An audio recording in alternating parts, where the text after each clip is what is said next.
So, good evening, everyone. From India, I'm from India, and it's lovely to have you all here. It's with immense pleasure that I extend a warm welcome to Pamela Green, the founder of Ananda Montessori, to our platform, Little Leaps. Pamela brings with her a wealth of experience and expertise as a Montessori educator, mentor, as well as birth doula, with a passion for nurturing young minds and empowering parents and educators. Her dedication to creating enriching learning environments has made a profound impact on countless children and adults alike and worldwide. So I'm extremely elated to have Pamela join us on Little Leaps, where her insights and wisdom will undoubtedly inspire and guide our community towards new horizons in early childhood development.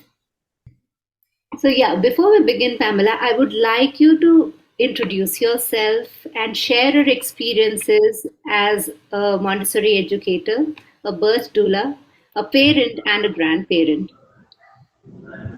Well, first of all, thank you so much for inviting me. It's wonderful to be with all of you here and then to be with others who will be watching with us in the replay.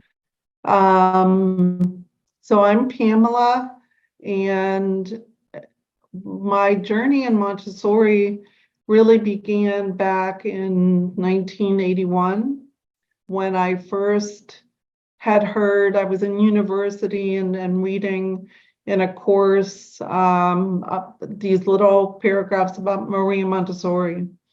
And then our professor took us to a casa, or the house of the child, to visit it. And I had not seen such a place, but I will not forget walking down those stairs and being greeted by children who were welcoming and who were engaging, and took my hand and just took me into this environment. And I didn't see any adults for a long time. It just felt like a magical place. And it felt to me, and many of you have had this experience in your lives, I know, where you're someplace and it answers kind of a longing that you've held. And that was my experience in being there. And so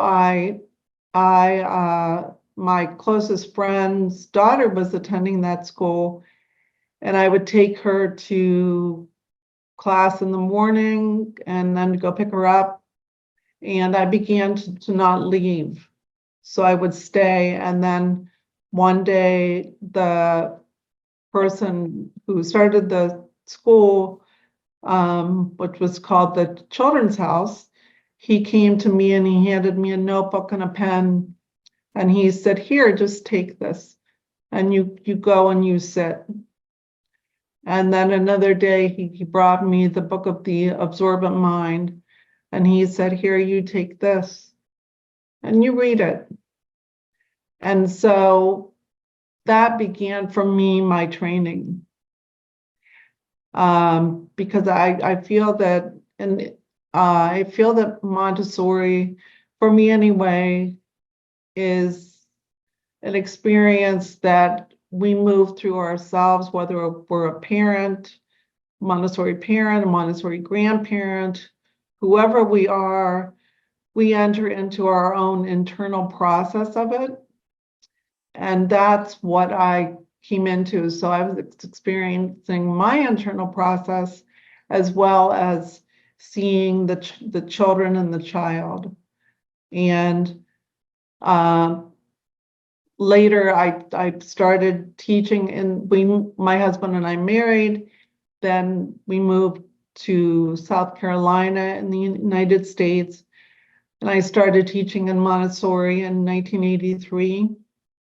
And then when I came back here, where I live now, I was pregnant and I kept going back to that school, which I later started working at. And then I was head of school there until 2013. So that was that part. But another part that merged with that, as we know, there's no coincidence in life, really. And around the same time, I met my first, had my first introduction of meeting a midwife, a home birth midwife. And my friend was having a home birth, and I, in 1983, began to go to prenatals with her, with the same midwife that I now practice with. And we've been practicing together for close to 40 years. Um, and but the same experience for me happened where that answered a longing in me as well. That when I first touched a woman's pregnant belly, I felt the same thing. So I worked as a birth doula for decades, but I've always attended home births. So I work as an assistant midwife, and for me, there's no difference between as a Montessorian in my service to the child, whether they are unborn or they are earthside, and in the ways that we are with them.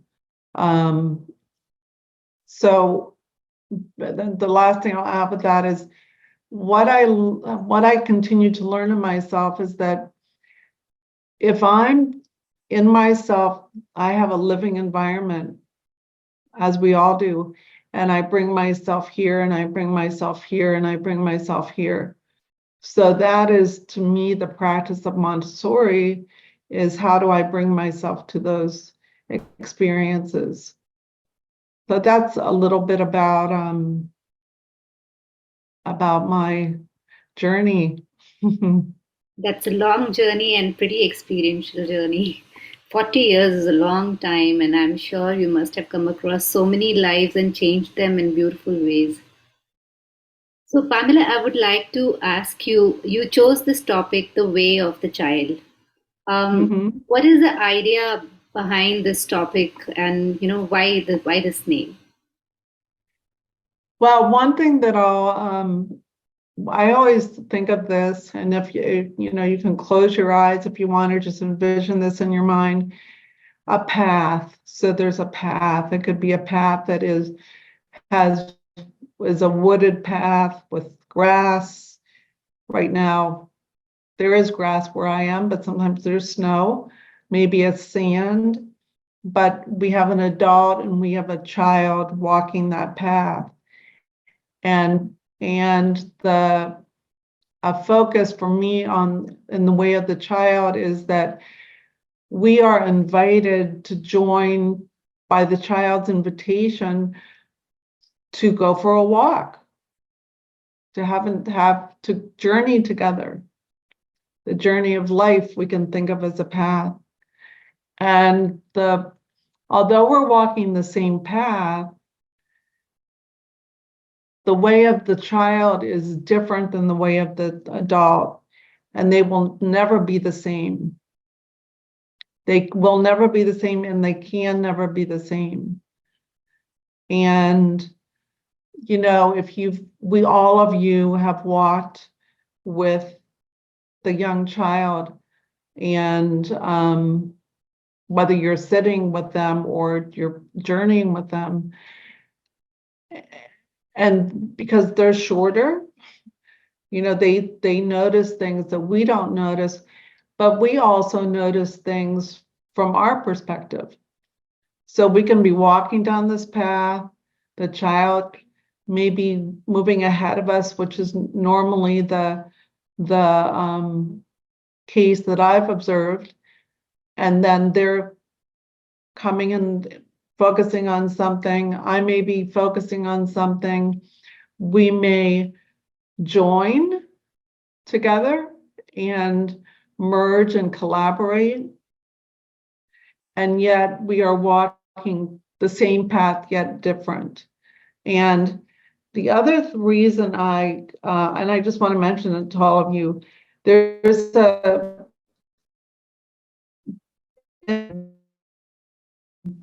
Maria Montessori she gave a lecture, and I found it in the NAMTA journal many years ago.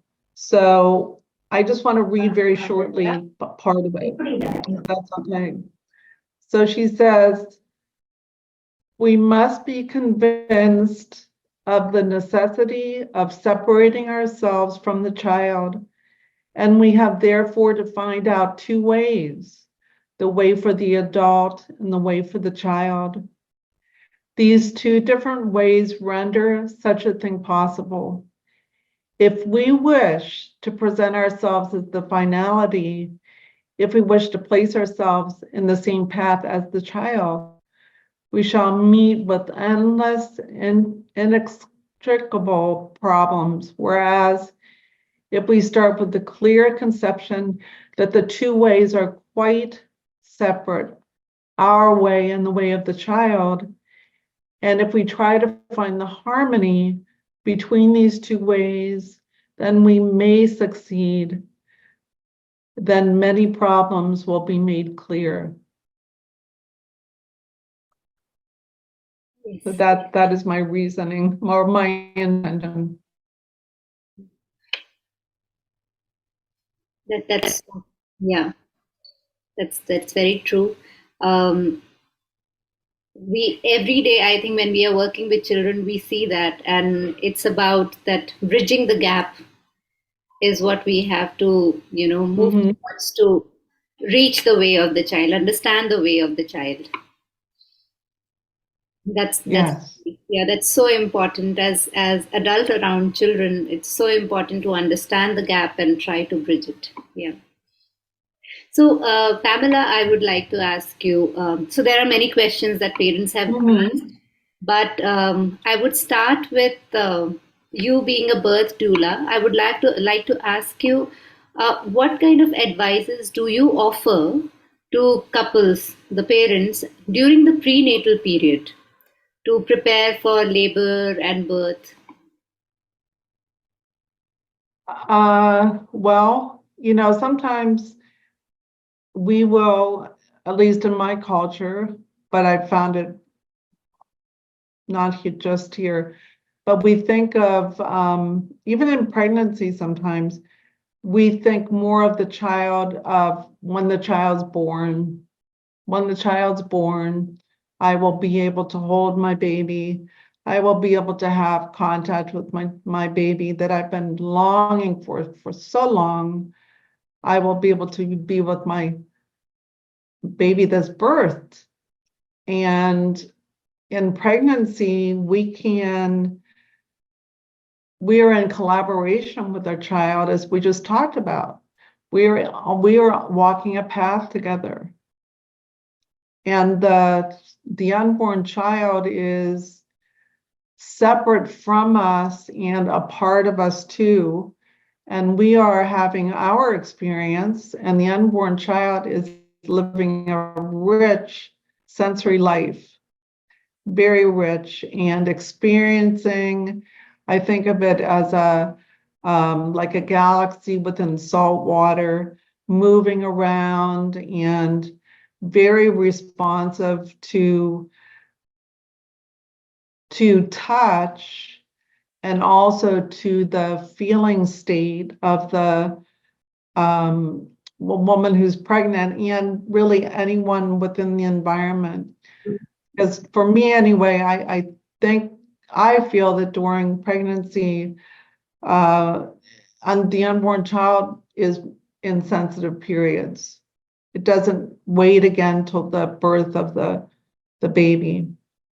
So there's sensitivity to order because the child is sort of mapping their way and feeling their way. This is our first prepared environment for all of us here. That was our first prepared environment, and we oriented by moving and by touching and by smell and by tasting even, and by seeing, because as we move along in the pregnancy, the unborn child has increased sensitivities in those ways.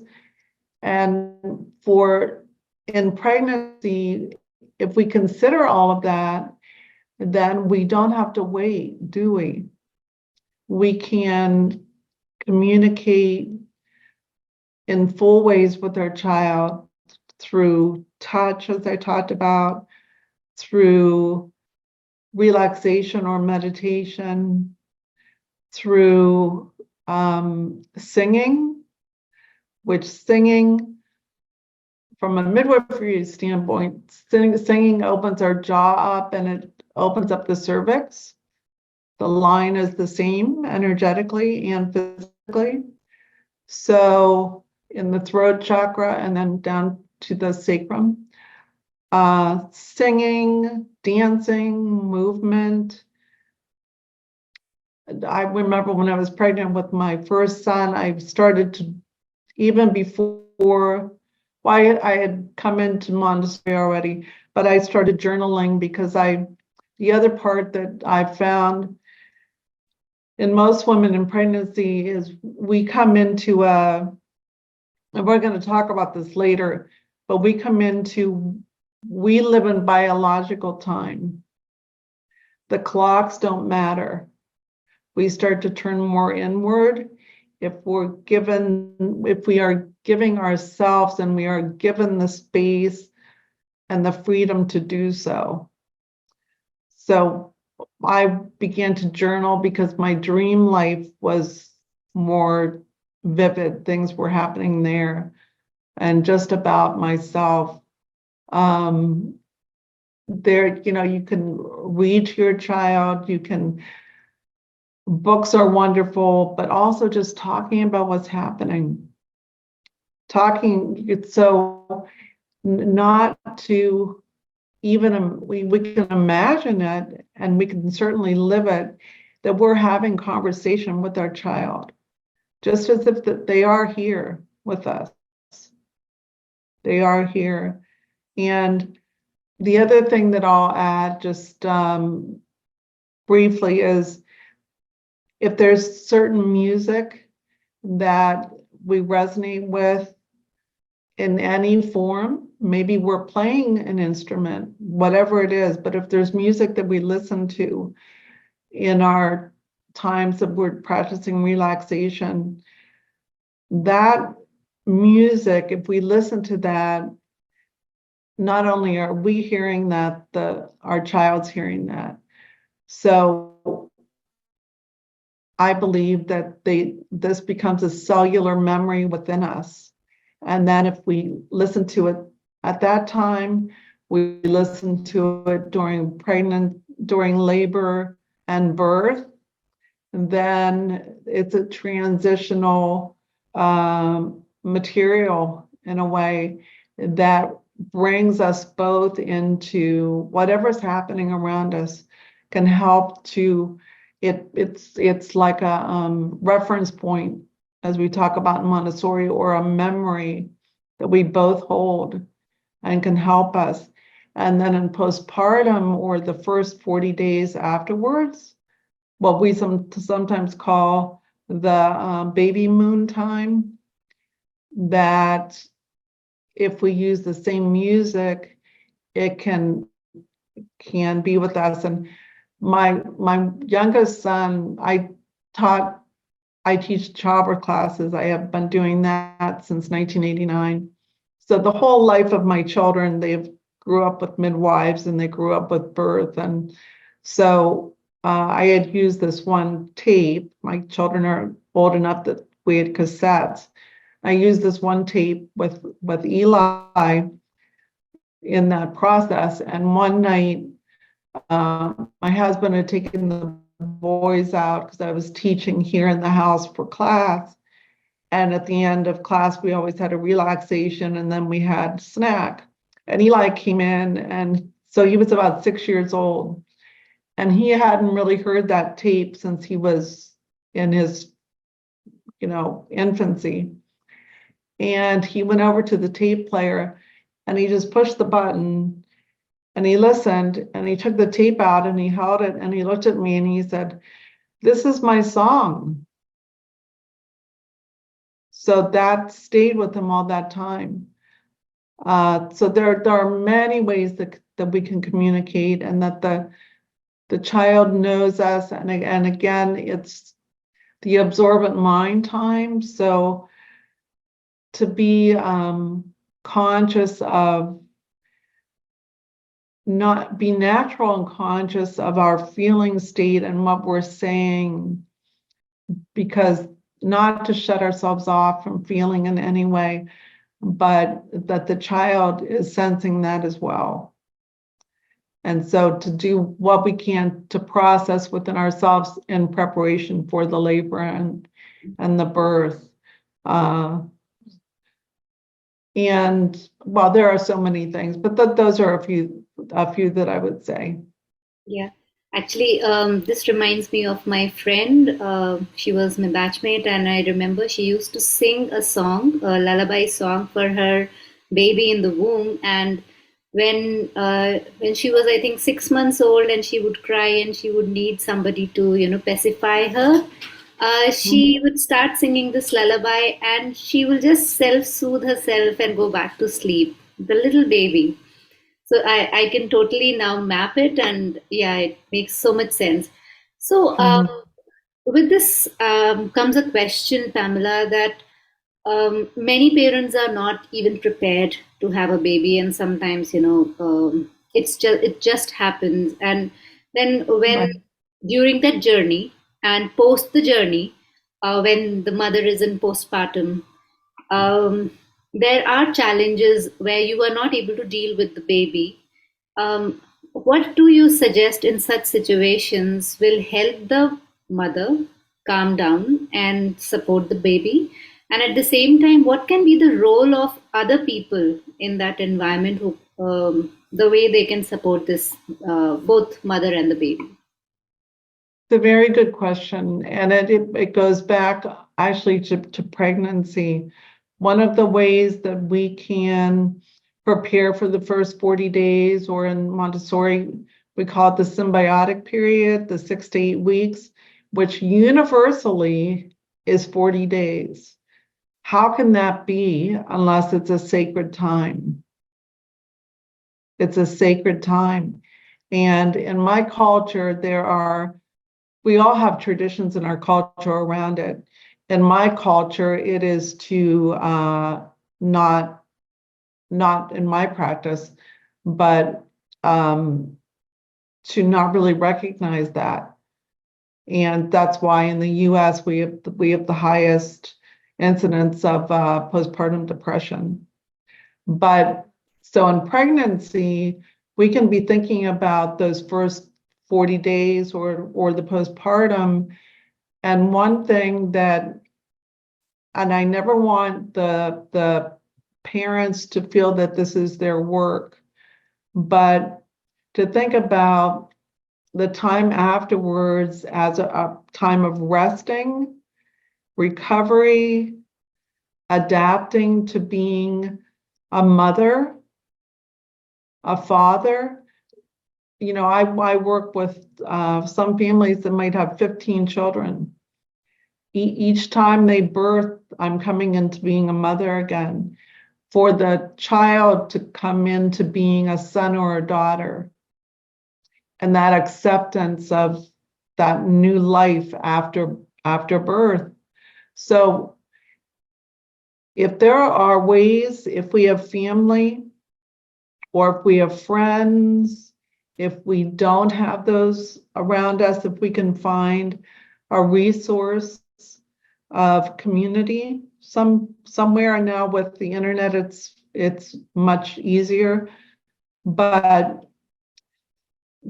that period is a little nest, and in many cultures, and perhaps in India it's true too.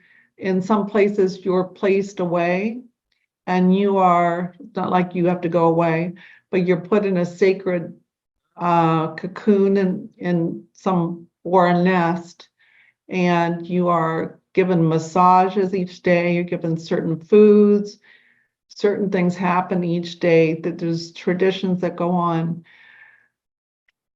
that at the very least during pregnancy, perhaps we can do some work in finding a community that could bring us food. And then there can be, and there are even groups on Facebook that do this, and there's a point person, and they create all of it for the family. They check on the diet restrictions, they check on the time the food would be delivered. So having meals for as long as you can. If in pregnancy you're talking about this, what else might we need? Because we want to just be together. It might be good or helpful to have some light housekeeping happen. So if we're open to that, bringing that, it might be helpful to have someone come so that in pregnancy, if it's our first baby, we might think, oh, this makes no sense. But to have somebody come so that I can just take a shower, someone to be with the baby so that I can just do that. Someone who can come if we are feeling, we're moving through some intense, our hormones are going. They're doing this, and the babies are as well. So that's the journey. And if as a community, even if I don't know you, I'm sensitive to this as a birth attendant, but even if I don't know a woman who has a newborn, I will often go and just say hello if they seem open to it. And also, um, you know, with an infant or a child, the invitation of a conversation is when they look us in the eye.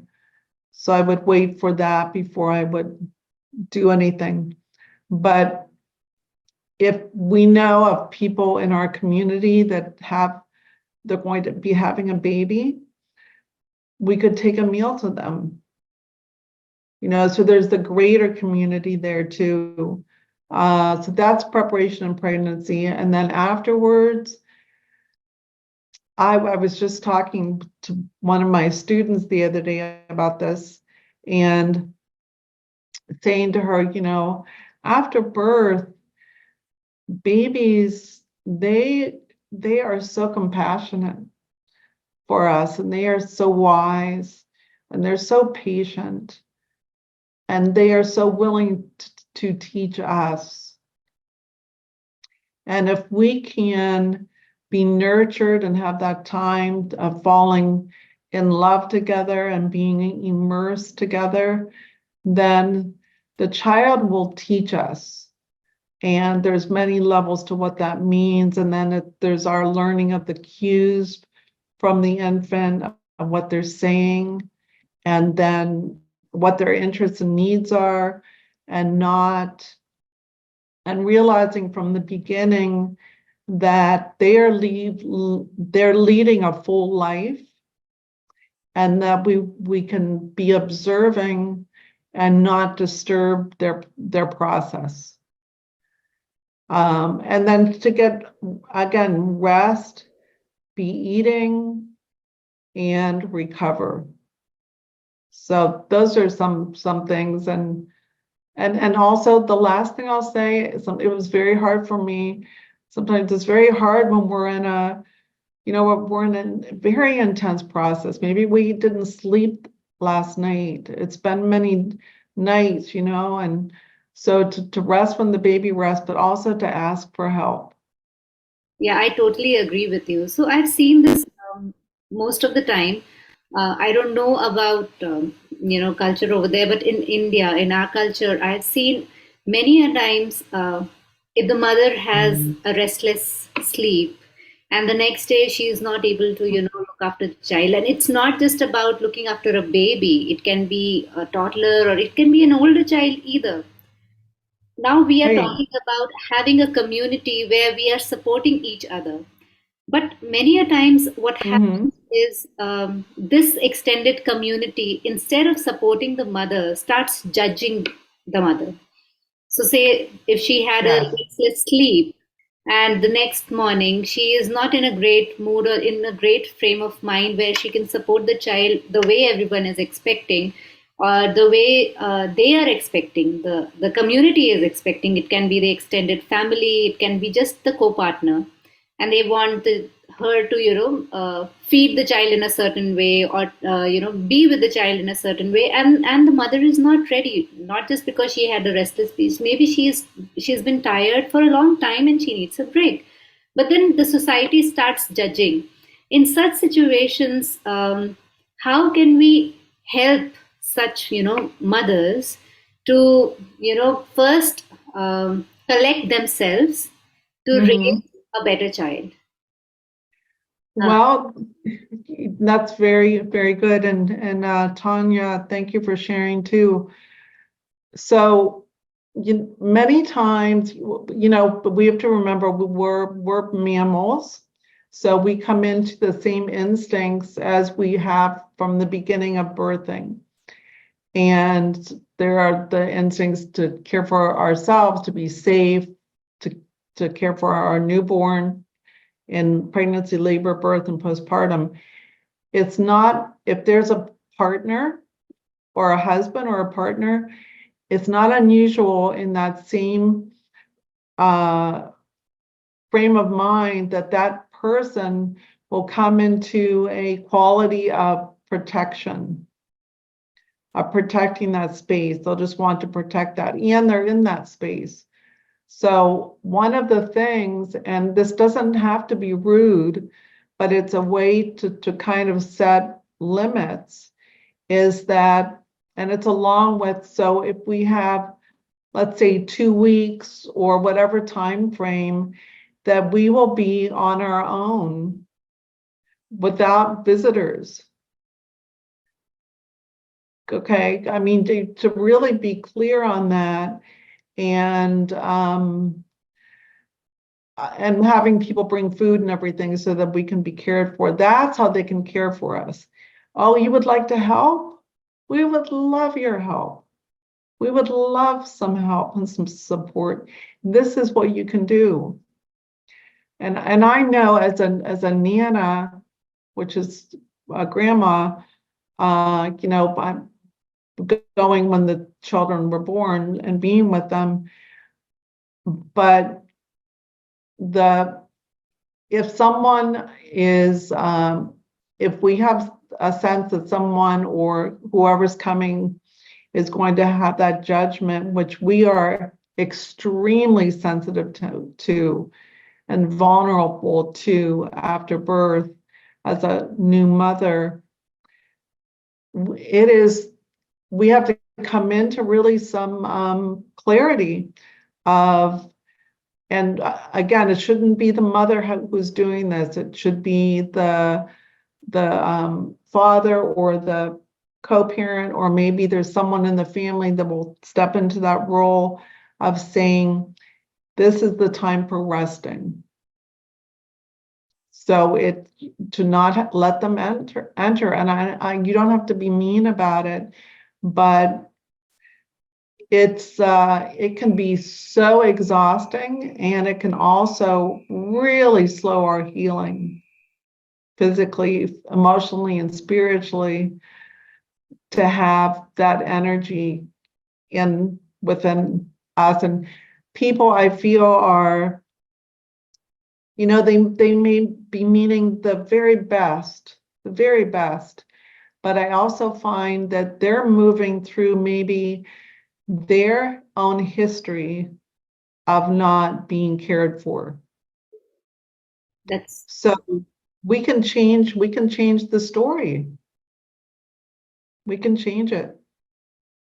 and what if the co-partner or the spouse, they themselves are not in sync or on the same page with the mother, or the extended family, if they are not on the same page, instead they themselves are judging the mother. In such situations, how can one deal with it?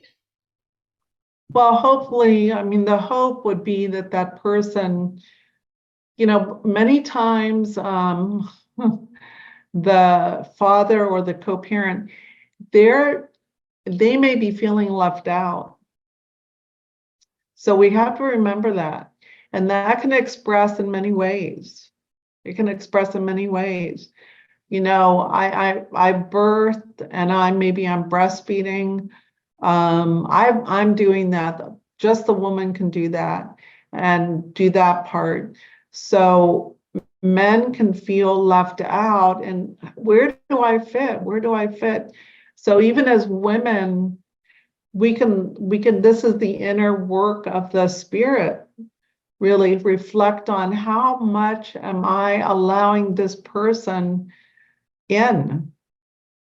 I'm here in my little, I'm here with my child, and there's this other person. So we can be cutting them off, and then they're finding their way. So that's one thing I'll say. The other hope is that in pregnancy, perhaps they're in the journey of childbirth class or what we talked about earlier, and really having what, sometimes the partner or the father will think, I've heard them say hundreds of times, I don't know what do I do? What do I do?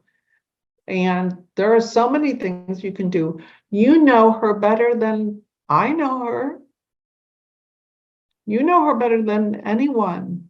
So it's giving space for them to step into whatever they're comfortable with, but realizing that many times they are really trying to maneuver and navigate their way. Yeah, yeah, that's quite possible and makes sense. So I have few questions by parents and people over here. You can also ask your questions, and Pamela is here to answer. So there are few parents who have asked similar questions. Um, One of the parent is asking their 4-year-old. So she's saying, my 4-year-old is in love with all things candy and will throw the biggest tantrum, hitting, screaming, and full energy crying. I try my best to stay calm in that situation, but he is adamant to get what he wants. I offer a hug and he refuses, but once he realizes that I am not giving into the candy, he is open to receiving a hug. How do I create a healthy boundary and not make him feel like I say no to everything? Put the candy away.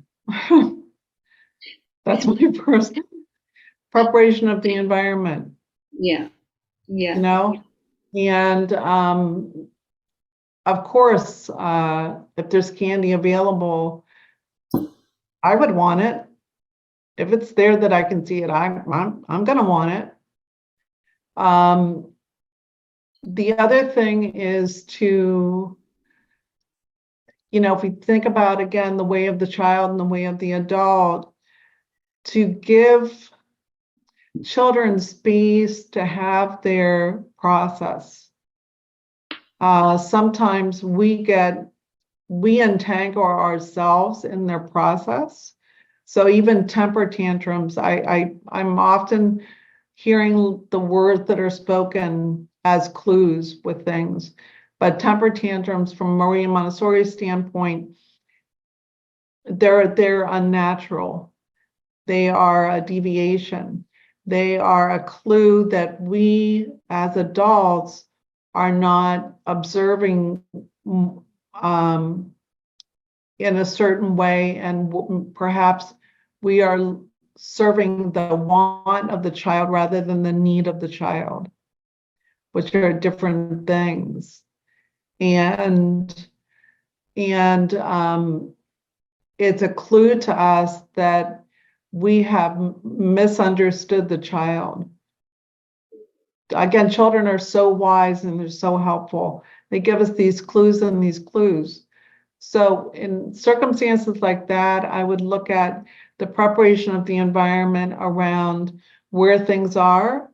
And then also the other part of it that is our work always, and the most important part, is our thoughts, our beliefs, our reactions, our feelings in our body, in our thoughts about the child.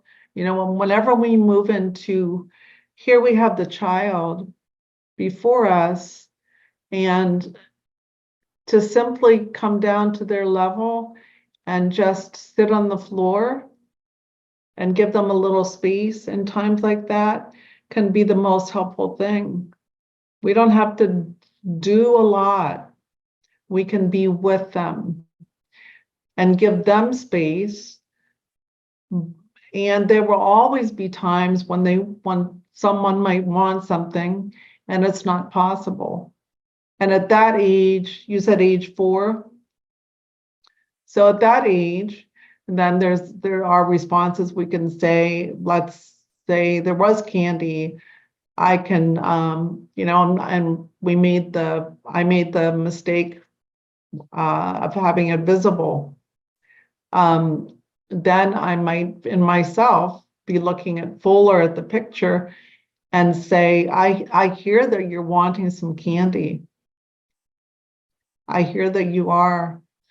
When after we have lunch or after this time, you can have a piece at that time.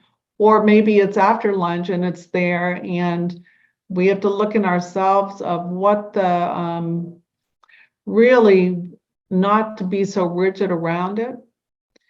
If it's possible, I can hear that you're wanting some. Are you going to have a piece of candy at the table, or are you going to sit on the floor to bring in choice to it? But there are many ways that we can look at preparing the environment, and then sometimes we're in it, that happens. And to be with the child rather than feel ever that we're standing over and we're talking to the child. Thing I learned from my mentor way back in 1981 was to sit down, come down to their level, and to be with them. And it's not like I have to be there to soothe you.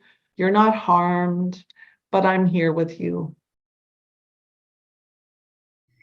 So, you mentioned about the need of the child and the want of the child, to differentiate Yes. between the need and the want. Many a times in classroom environment, or also in home environment, I have seen parents or educators just giving in to the need because either they are preoccupied or they lack the observation to identify the difference between the need and the want of the child. And that is where there is an inconsistency. When there is an inconsistency, it's difficult to now manage that tantrum, right? So can you suggest certain strategies that will help them identify the difference? All right, so I'm going to respond around the need and the want, and what you're saying is very true. Whether we're a parent or a grandparent or a teacher, and we've been doing that for, doesn't matter the time. So I think of it too in short-term and long-term ways. All right.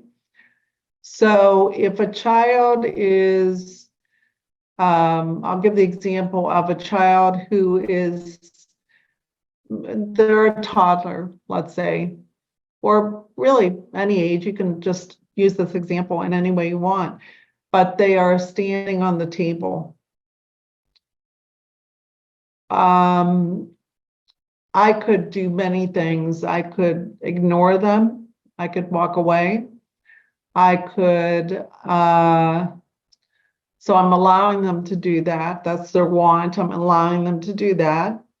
Or I can then this is the pause that we can take before we enter in, is observation. I can observe and give them time. I will never know what will happen next if I go in too soon. I won't know. So many times, often, I will see something like that happen, and then there's a chair, and the child's in the practice of big movement. So I'm standing here, and then I'm slowly moving down to the chair. So if I'm observing that, and if they're in the practice of coming down to the chair, I might just slowly move over and hold onto the chair as they move down to it, and offer that. I'm not really, I don't say anything. I'm not speaking. I'm just holding that. So the child's need is to move. The child's need is to do climbing. The child's need is to do things like that and practice sitting in a chair. One thing I might say is, once they're in the chair, you are sitting in a chair. And another thing that I might say that and many of you know, so if somebody's standing on the table, you may stand on the floor or sit in the chair. Which will you choose? To bring wonder and curiosity rather than correction is very helpful, I find. And with the long-term thing, it could be in the home. So if we are fine with children in our home climbing all over the furniture, if that's okay in the home, the young child, they don't have the ability in them to say, in the home, I can do this. Outside of the home, I can't do this. So whatever, and I sometimes think of it as laziness on the adult's part, because we don't want to step in and offer some guidance. Wherever they go, or this isn't like it's always going to happen, but they could be somewhere else, in another home or in a store or whatever, and they start doing that. Well, if we see that, that can give us a message of, oh, that was happening in our home, and here it's happening. It's not the fault of the child. It's the unwillingness in us to step in and offer some guidance. And that can be around there's so many layers of that it could be. But another quick example would be, I was just consulting with somebody the other day, and this came up around when children are learning. All children want to be, we all want to join, we all want to be part of community. It's a longing within us. And in the child, learning to join others is a big work socially. So if I'm a young child, and I'm really moving my body, my way of joining in might be that I run over really close, and I may even fall on somebody's things that they're doing. And then the other person has a reaction to it. Or I might come and push. There can be different things that happen.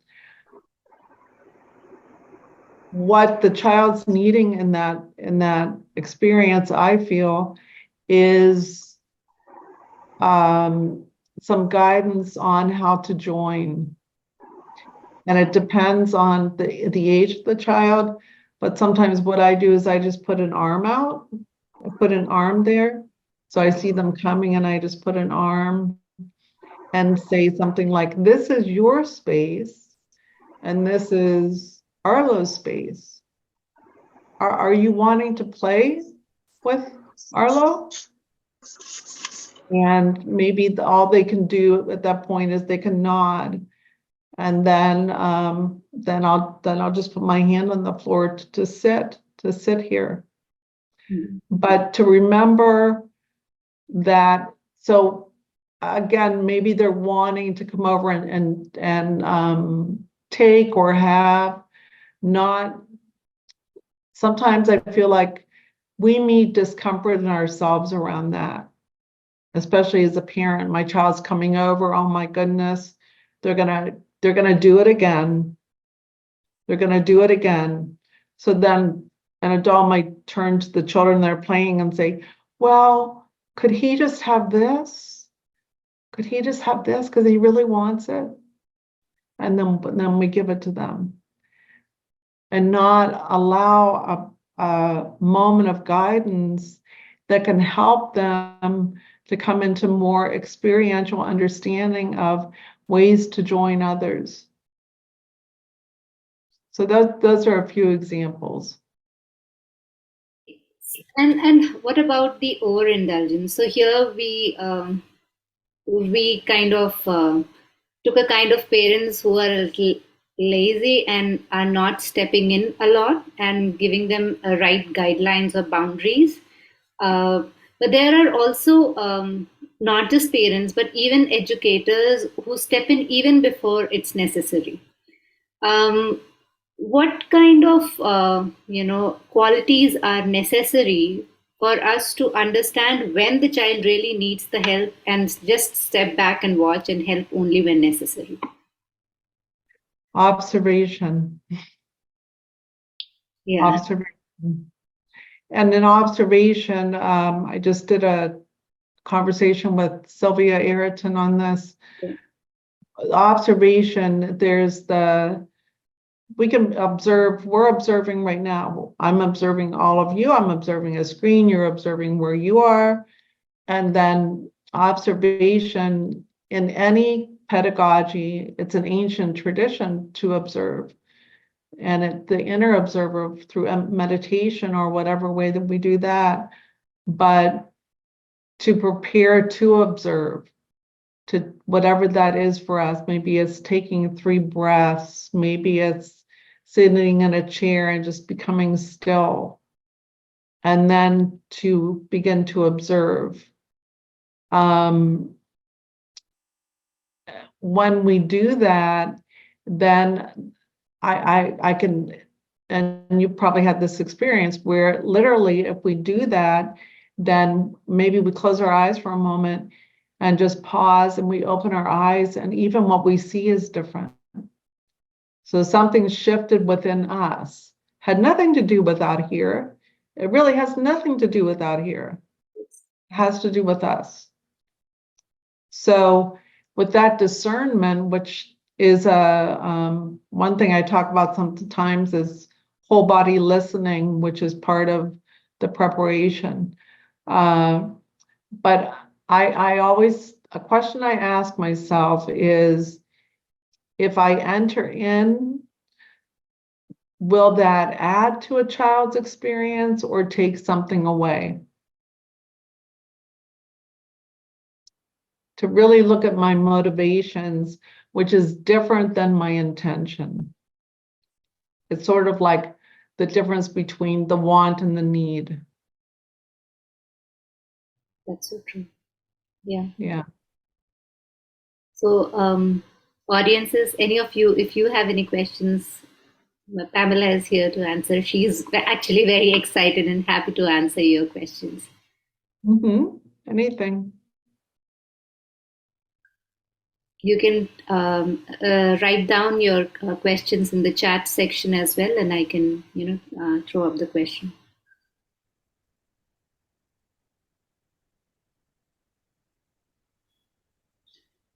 So we have Samatha asking, as my older one is growing up, she needs me less and less. She does talk and chat, but generally busy with her own life. I feel disconnected at times. Should I do anything to be with her more, or is it normal for them to drift apart? She is just 9. Mm-hmm. Well, what you're talking about is a very good observation, I will say, within yourself. You're spending some time to do that work.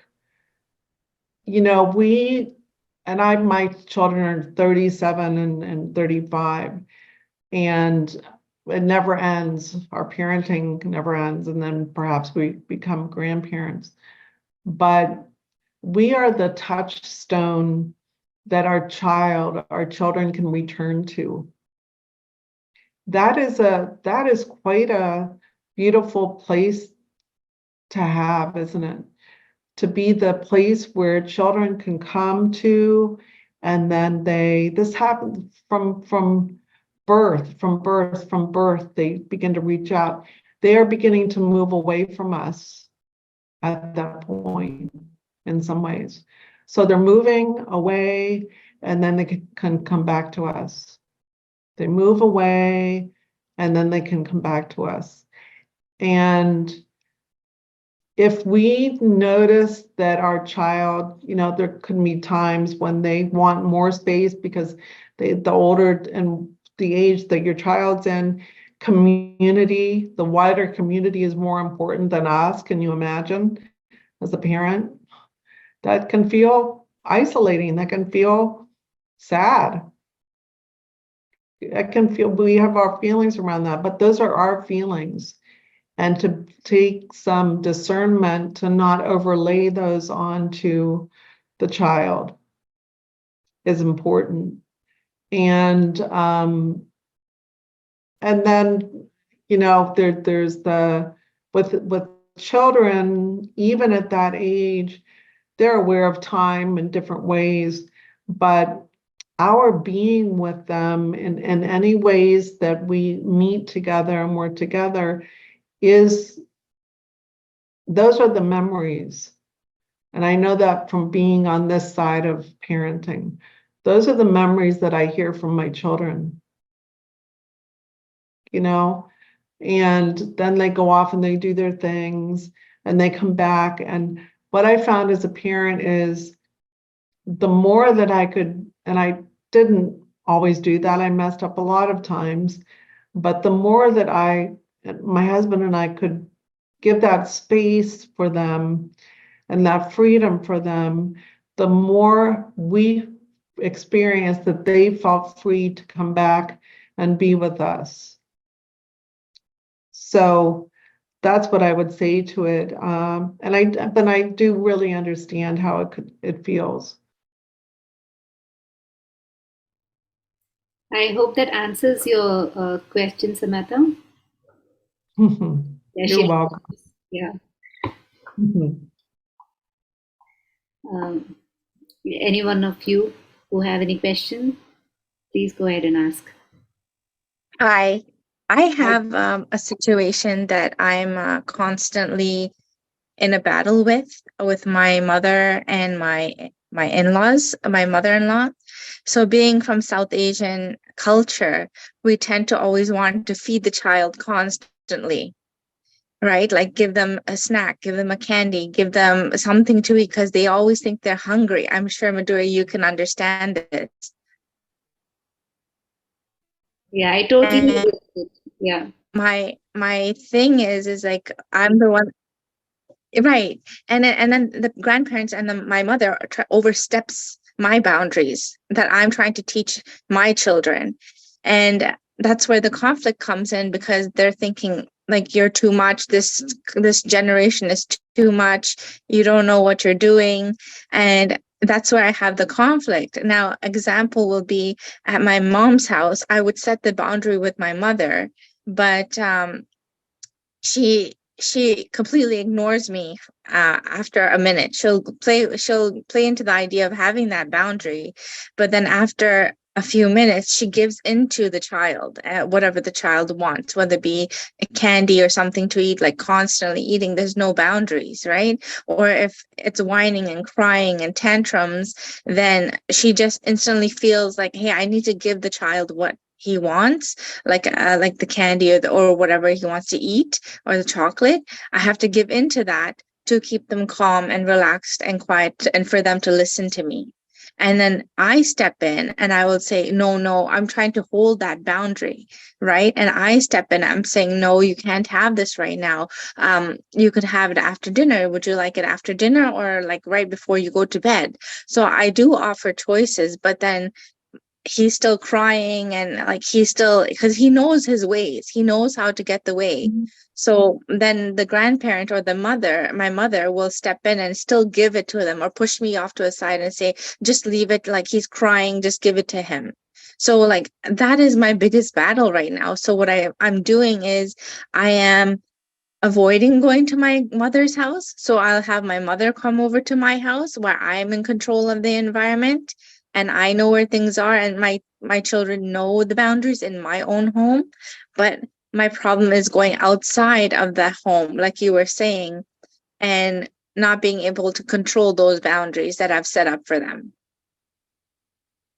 Well, a couple of things. First of all, the word boundary, I would soften that a little bit, because a boundary can be energetically and also just visually, and if you think of it, it can be kind of confining. So it can keep things in and can keep others out. And again, it reminded me of back to when we were talking about the co-parent or the father and finding their way of how to be, to look within. Perhaps you've done this. I had to do this with my mom, to look at with compassion her way of being with children. There was so much beauty in it, and then there were other aspects to it that we did not practice in our home. We did not. And so I began to try to open up to not just the things that really bugged me, but also the things that were so beautiful between the relationship of my children with their grandparents. That for me helped.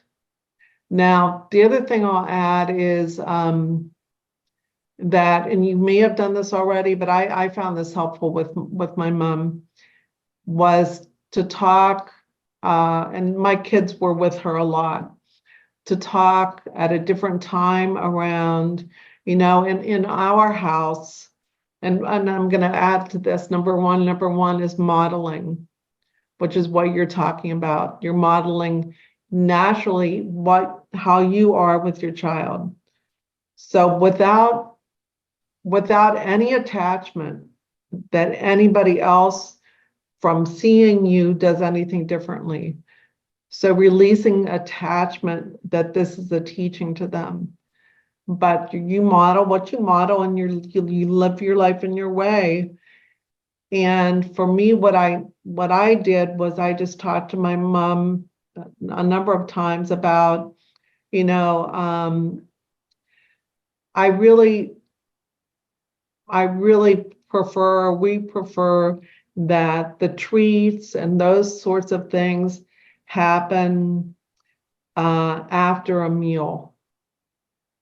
So we talked about that. We talked about the timing of it. And the other thing that she did a lot, which was wonderful, after we talked, she loved to bake. So she had the boys cooking with her a lot. So the treats they were helping to make. So those were a couple things, but having a conversation separately about, and in our house, this is what happens, modeling that. And the other thing, in the end, to tell you the truth, my husband and I just, again, we sat with all of the experiences they were having with their grandparents. And these are the little parts that don't quite align with us. And we just made a decision in ourselves to let go of those. Mm-hmm. And this was an internal process for me. It freed up so much inside of me. Mm-hmm. Anxiety Mm-hmm. around it, feeling like I had to police my parents, you know, and to this day, Seth, who was the first grandchild my mom had many grandchildren, but in our family, you know, he got, you know, we didn't have candy in our house. We were living very differently, no pop or anything. When they went to mom's, they had those things. And I found in me that the more that I got agitated about it, the more I heard from Seth, oh, guess what I got today? Yeah, Guess what yeah, I got exactly. today? So I began to listen to that as messages. This is a message to me that I'm hooked in here again. And when I relaxed more with it, I didn't hear that happening as much. And I also felt in my parents that there was more openness in them to at least hear different perspectives, although I wasn't doing it to teach them, because I honored their journey as parents. So those are some things I don't you know, there's the big balance of it. What is and I get what you're saying strongly, but do we stop that experience of the child with the grandparent? You don't want to do that. I know you don't, but having to creatively look at that and work within yourself and at home with the way that you practice your life with your children or your child is your work, and that's your modeling. So your child is having this experience, children have this experience, and then they have this experience.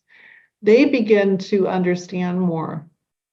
But the other reminder is, if there's a time when you're with your mom or your in-laws or whatever, and there seems to be an openness to a discussion, I know that here you have candy.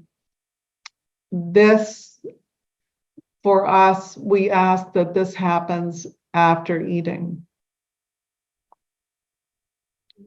you know, and there's all levels to it, but those are some things to play around with. I can Okay, I'll definitely try that. Yeah. And I would like to share my experience with you, Tanya. I live with my in-laws, and when they first moved in with us, trust me, it was extremely challenging because I didn't know them enough, right? I know my parents, but definitely not them. But having said this, I think living with them has made me realize that they are different. They were different with us, and they are different with their grandchildren. If not for that, we as an adult are pretty raised well. That means they have done something good, right? Yeah. So I started observing in the beginning, of course, there would be candy, there would be things that my daughter just wanted to have, and without even, asking us, they would just go ahead and give her, or sometimes she knew it, so she would start throwing Yeah. tantrum and crying. And of course, they cannot tolerate that, so they will just ask us to give in, right? So all this was happening, and I was not able to figure out how to handle the situation. What I did was I started observing what interests my in-laws, and what I discovered in this journey was that my mother-in-law loves crocheting, and my father-in-law loves teaching. So as my daughter started growing, now she is 10, 11. What I do is I ask my mother-in-law to help her crochet stuff, and I asked my father-in-law to teach. Now what has happened is there is a responsibility, given to them, and they take it very seriously. So what happens is now they become a contributing member in raising our child. And when that happens, whether it is candy or anything that we think that as a rule of the home should not be given to the child, they come and ask us because it's their responsibility as well to help her become a better human or a better, adult. So maybe you can try that as well. You can find out the good things of your mom or your mother-in-law and ask Mhm. them to, contribute in it, and probably you will see a different kind of, environment at home. Right, right. Thank you so much, everybody. Yeah. Hmm. Right. We can take one last question if any of you want to ask. Otherwise, we'll just end the session. Um, if no one has a question, then I will just conclude with one last question. Anyone? Anyone? Yeah, sure, Samatha. Please go ahead and ask.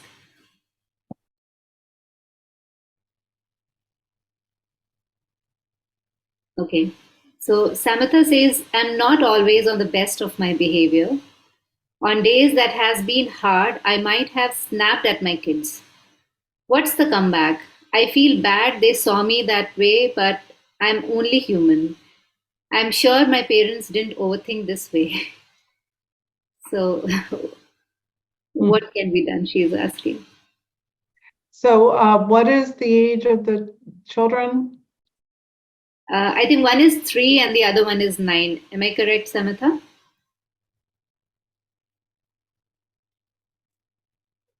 Yeah, I think she has two daughters. One is 3 and the other one is Okay, 9. Marissa has 3 and 9. Okay.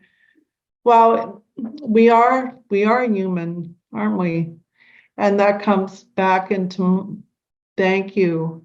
That's helpful. It's very helpful to know the ages. It's very helpful. But even with an infant, we can do the same thing. We can. But to so again, this comes back to observation always that and our timing of it. I may do something that I know in the moment uh, wasn't the best in me, or I may have shouted or whatever's going on. To observe in the child where they are in the moment. And when I come to maybe talk about it, that I'm observing the timing of that and whose needs are being met. Because sometimes in ourselves, we feel so bad about ourselves and we feel so skilled around it that we can take care, especially with the 3-year-old, take care and not entering over to let's say that your younger child is doing something, playing, and then we come over and want to talk about what happened earlier. Because the thing about that age is they're living in the life of the present moment. They're living in the present. So to bring a past into that in that moment would be a disturbance of the child.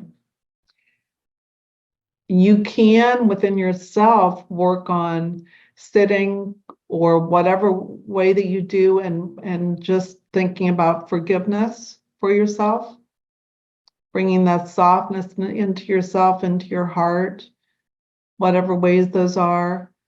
And then and I've done this with 3-year-olds too.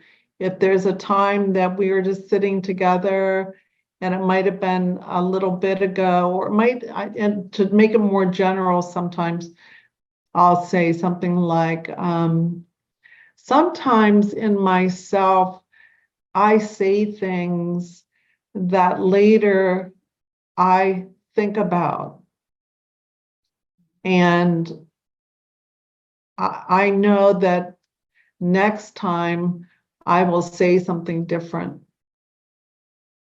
And I might talk about a specific thing, or I might not. Because again, I don't want, it's not up to the child to rush up to join us on that path where we are to make us feel better. So our intentions to be clear around that. But the other thing I'll add, I just talked with one of my children who's 6 years old the other day about the word amends. And I'm not sure if there's a word in India that amends is like. I was talking with somebody in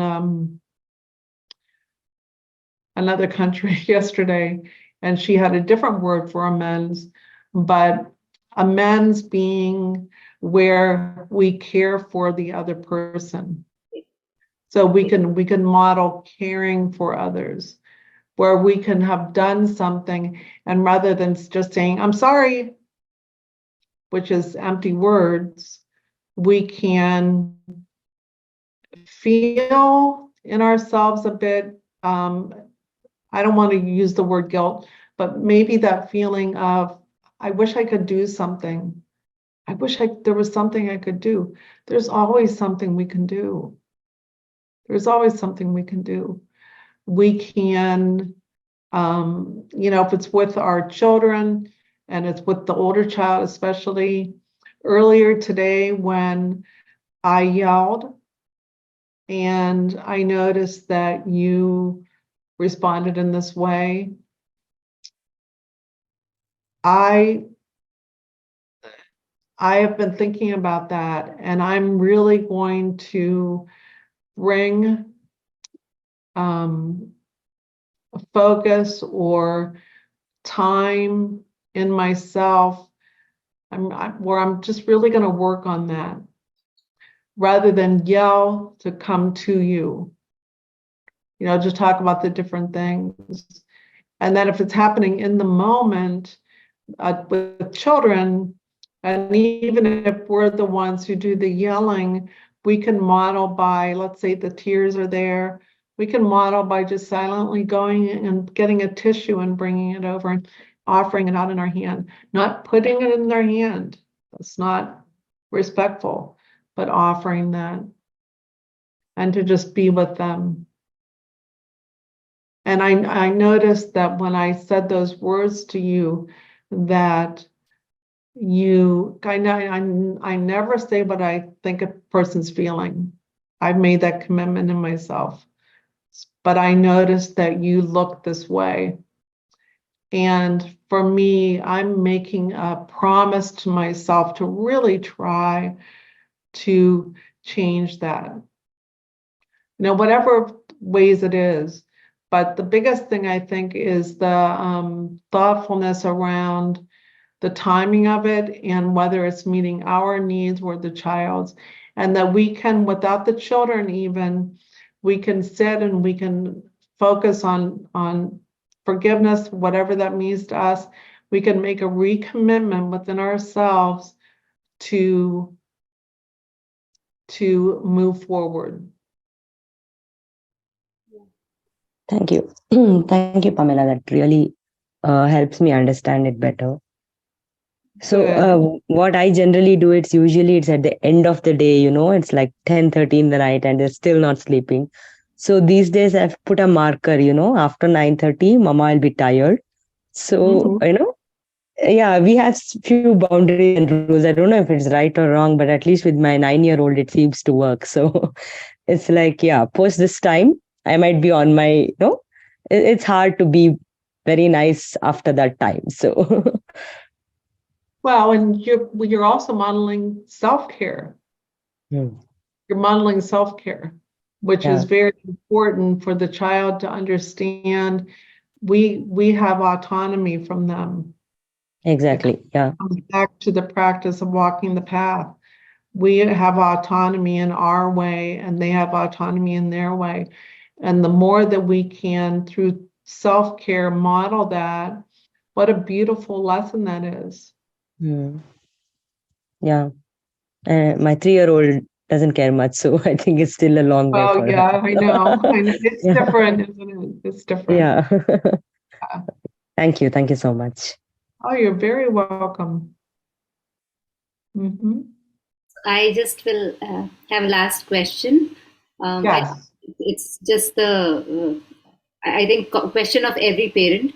how to cultivate good habits in our children and still be favorite of them. How to cultivate good habits in children, and what was the last part? Still be what? Still be favorites of them. Oh, for us to be favorites of them. Well, throw that out. Throw that. But I mean, I'm serious. That, those are like, if we're journaling and all, if we're writing things down, I would write that question down and I would contemplate those words. Sometimes I have, because I do parent groups or grandparent groups or whatever group in the world. I'll do any group in the world, but sometimes they'll write things down and I'll just say, just go ahead and write that down and then circle the words that kind of pop out to you. And what do those words mean to you? So they have meaning to us as the adult. They have meaning to us as the adult. The other thing is we can't make another person do anything or be anything, or we can't make that happen. We can create an environment where there's freedom and there's time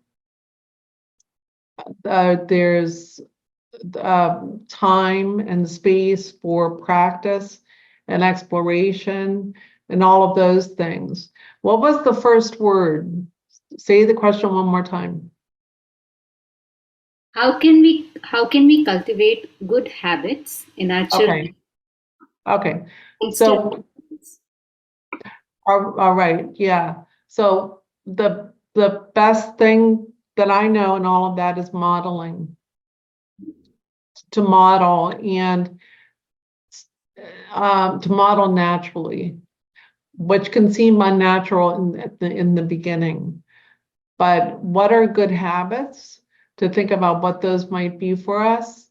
I'll give an example of children go through a period. I don't know what age these children are, but they go through a period where they grab. And sometimes they live in a home of siblings where, you got to get it. So they'll go to grab, and I might say to that child, you are grabbing. Even if they're not articulating yet, you are grabbing. I will hand this to you. I will hand this to you. And then I'll put my hand out like this to show them. They put their hand out and I hand it to them. And those can be anything at all, but for us to model. And the children, the young child, they have not been here on this earth long, and they're learning, and we are the ones that they look to know what this is and how to be. So when we model our lives, and if I look at a list of good habits that come up for me, I will look at those and say to myself, how am I modeling this? How am I modeling this? How can I model this? Not to be artificial, not to be fake with it, although it might, but with my husband and I, our kids grew up, they've been in Montessori all their lives. So Seth, who later trained to be a Montessorian, would always tease me and say, Mom, I can always tell when you're really teaching in class because you and Dad start saying things. Would you hand me the whatever? Would you hand this? And you said, and you're carrying things very slowly and all that stuff. But then when he trained to be a Montessorian, he said, I get that. Carrying things slowly, asking for something, saying thank you, just in ways that are natural. That is what they see and they take in more than anything, because good manners or any of those things are not stagnant. They're living processes, aren't they? Yeah. So thank you, Pamela. It has been very, very enriching experience having, answered all the questions and with so much insight and in depth. So if our audience want to reach out to you, how can, they reach out? Let's see. I was just gonna get, all right. So I'll just put down my website.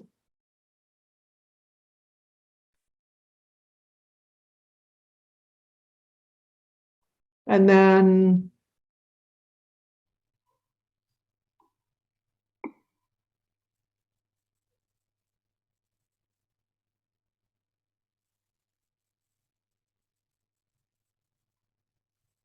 so that's my website, and this is my email. So if anybody wants to contact me, they can do that. And also Ananda Montessori, it's on Facebook and Instagram and whatever. So you can always contact me through those ways as well. Yeah, I'll share the link, the handle for Instagram and LinkedIn as well on my text to them, and also on my social media. And please, I would request all of you to visit Ananda Montessori website because it has lovely videos. Some of free contents are amazing. And then Pamela is always there to reach out to, and you can ask all the questions that you want, and she is there to guide all of us. So thank you, Pamela. You have a lovely day ahead. And all of you, you have a great day or good night. See you in my next session. Wonderful seeing you all. Thank you so much. Yes, thank you. Thank you for having me. Thank you. Bye-bye. Bye-bye. Bye.